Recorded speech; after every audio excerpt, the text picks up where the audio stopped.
The average number of words spoken by a person in a lifetime rounds about, in a second language I'm talking about, rounds about 2,500 to 3,000. But those are all regular words. Hi everyone, in today's lesson I bring to you the 15 most beautiful words that you should start using today.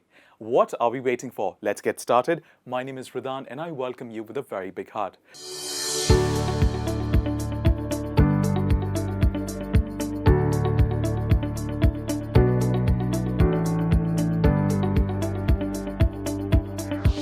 The first word that we have in the list today is enchanting. What is the meaning of enchanting? Enchanting is something that is charming and attractive. It can be what you wear, it can be how a person looks, it can be somebody's views, it can be a job, anything that is charming and very attractive. For example, Italy is an enchanting country that I wish to visit this summer. This time we are talking about a place that is attractive and very charming in nature, and that is Italy. Italy is a place that's an enchanting country, and I would really want to visit it this summer. The next example for enchanting is, my colleague Kanika has enchanting views on fashion and color combinations. Well, if I'm confused about what to wear, what not to wear, I speak with Kanika. And Kanika actually gives me very, very attractive advices on what I should wear as to the color combinations of the clothes that I have.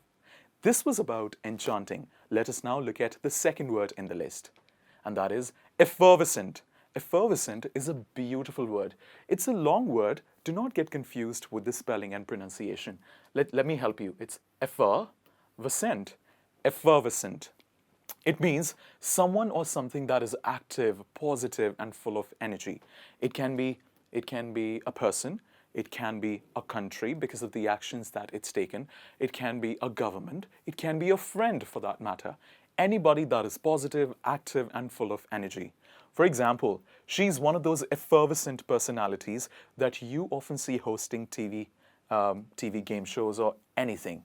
So she is somebody who's really, really attractive in terms of her positive body language, her active energy, and the very nature of her enthusiasm. America is the most intellectually and artistically effervescent of nations.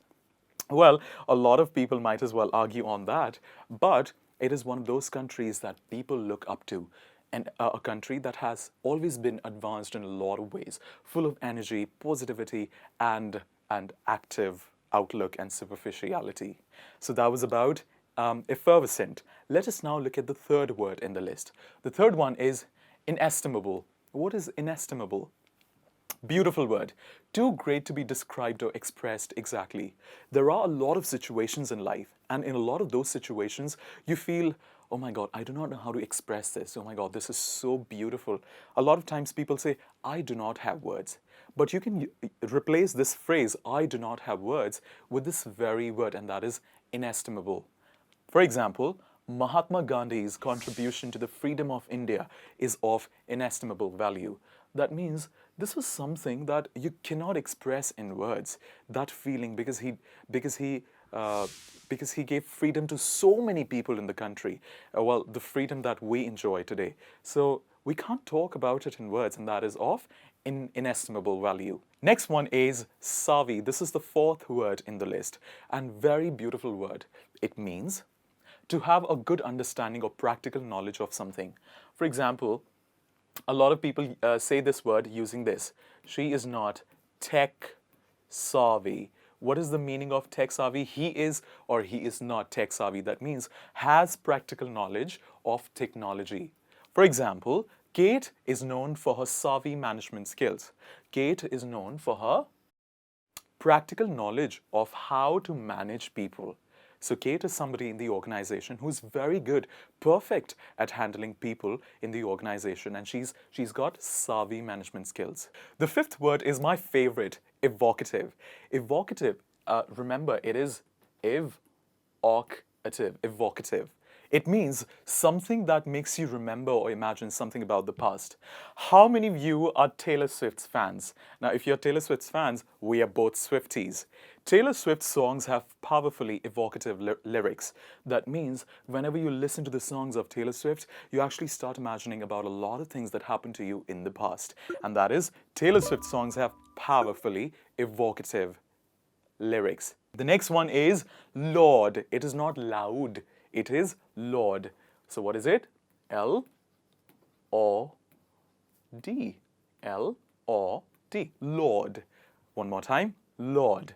It means to praise highly, to praise a person or their achievements highly. Do you like people praising you? Well, I love it, and I like to praise people as well.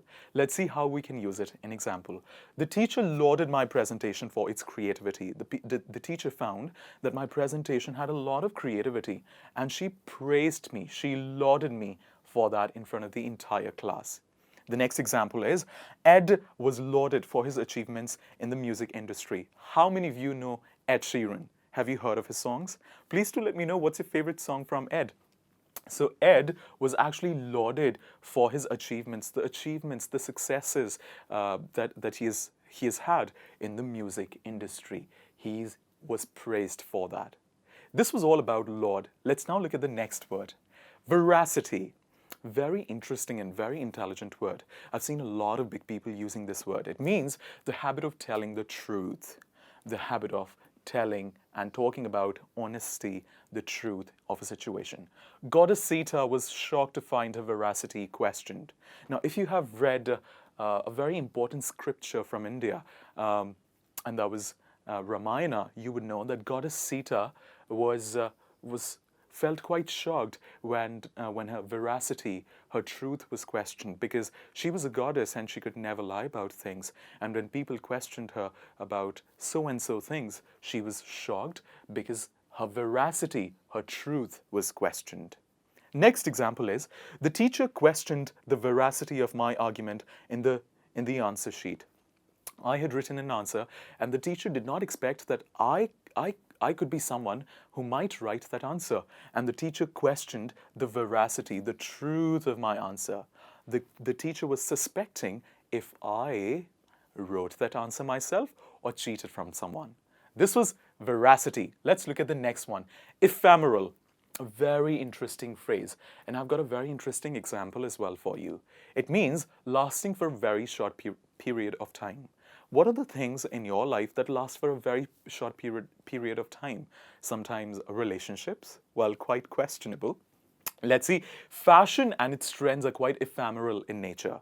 That's very true. The fashion and the trends that we have in fashion are quite ephemeral. That means they do not last for a long time. They keep on changing. What you wore, let's say, 3 years ago is not in trend today. And what you're wearing now might as well not be in trend in the future. So it's a good idea to use this in this context. Next one is requisite. Now, it is not re, it is re. Requisite.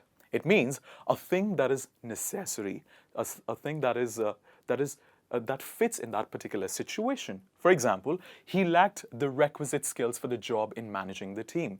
Well, he was a great employee, and his interview was very good as well, but he lacked requisite, that means basic skills, to be a good manager, to handle a team. Next example of requisite is, I worked to develop the requisite syllabus for a spoken English course. I worked for let's say, Let's Talk, I'm preparing a spoken English course, and I worked to develop the most important and the basic requirements of a spoken English course. Jubilant. Jew, not Jew, it is Jew. Jubilant is a very famous word and has got a beautiful meaning. It means feeling or expressing great happiness, especially because of a success. Now, you've become successful in something and you're expressing great happiness for that. That means you're very happy, and so you're very jubilant. For example, the members were jubilant at their team's victory. The members became extremely happy when their team won. Next example is penchant. You must be wondering, why is Hridhaan pronouncing it as penchant? It is not penchant or panchant. It is penchant. One more time, penchant. For example, the meaning of this is a liking for a habit of doing something that others might not like. So you do one thing that others do not appreciate or do not like, and that habit of doing that particular thing is penchant. For example, her penchant for disappearing for days at a time worries her family. So for example, here is one woman who just disappears on a snap. She just goes away. She likes to be aloof, she likes to be alone, and she's independent. And when she goes, she does not inform anyone. So this is something that she likes, but others might not appreciate. So her penchant for disappearing, just like that, is not appreciated by family. This was all about penchant. The next word is effulgent. Effulgent means something that is shining brightly and radiant. Something that is radiant and shines brightly. For example, standing there was my father with the most effulgent smile on his face. So my father was standing there and I was given an award, and he had the most effulgent, most bright, and the most radiant smile on his face. Fetching. Fetching means a person or piece of clothing that is very attractive.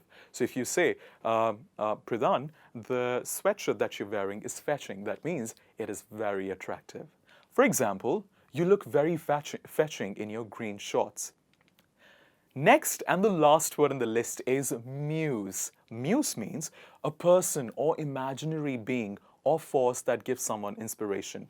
Well, it can be a little psychologically, people might make fun of that, but it is beautiful. You have that one person in your head that is, for example, let's say nobody has seen Lord Krishna, but a lot of people really like Lord Krishna, and he's their inspiration. So he's a psychological force that actually excites a lot of people, inspires them. For example, he's not only my best friend, but also my muse. So I am somebody who gets inspired because of him.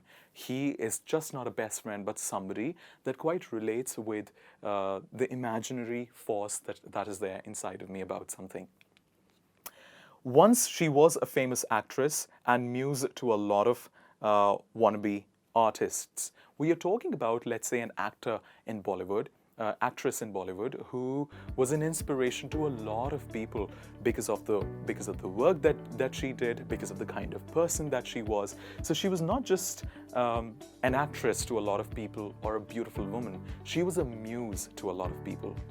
This was all about all the beautiful words that you can use, 10 most beautiful words that you can use in your daily life. If you enjoyed this lesson, please do let me know what are your most favorite, top 3 favorite from this list. Thank you very much and have a great day ahead.